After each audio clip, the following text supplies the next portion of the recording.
वो देवा तनी टोका टोकी अभी हमनी बानी सा मैरवा में, और मैरवा में आज शूटिंग भइल शाहिद सुपर और रमाकांत जी के, और यहाँ के मॉडल बानी।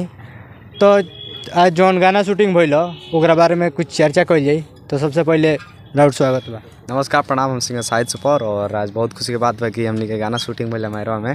प्रेमी रमाकांत जी बानी और यहाँ के मॉडल बानी। हाँ, कौन सा गाना शूटिंग भइल? गाना भइल PR मिलोडी भोजपुरी चैनल खातिर। मतलब गाना मतलब बहुत अच्छा गाना बा। 2-3 दिन में आज रिलीज हुई तो आप सबके पता चल रही। गाना के गुनगुना के सुनाई।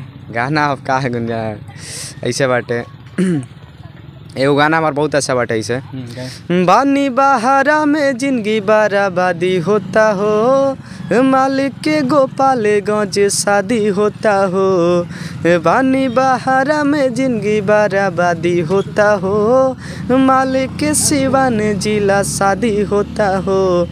ससुरा में जाके ऊ हमके भूला के हो, ससुरा में जाके ऊ हमके भूला के हमरा संगे कके छल जाई। देख दुआरा पयावता बाराते आजुए के राते माले दोसर लेके चले जाई। वाह वाह, बहुत बढ़िया बहुत बढ़िया।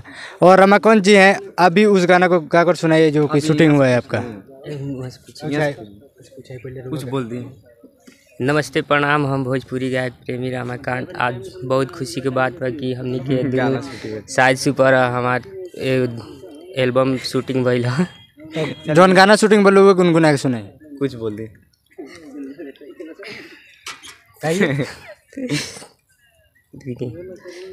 अगिला महीना बर्बादी बा, अगिला महीना बर्बादी बा, पगली के हमारा शादी बा, जनुआ के हमारा शादी बा। वाह वाह, बहुत बढ़िया। और इन दोनों के साथ आपको काम कर कैसा लगा? हाँ, बहुत बढ़िया लगा। आप पहली बार काम कर रहे हैं? हाँ। आगे फिल्म वोल्म में काम मिलेगा तो आप करेंगे? हाँ, करेंगे ना। और आप शर्मा रही हैं बहुत, क्या है?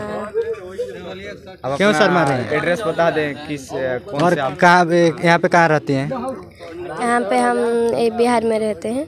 अच्छा, आप आए कहाँ से आए हैं? उड़ीसा से। उड़ीसा से? हाँ।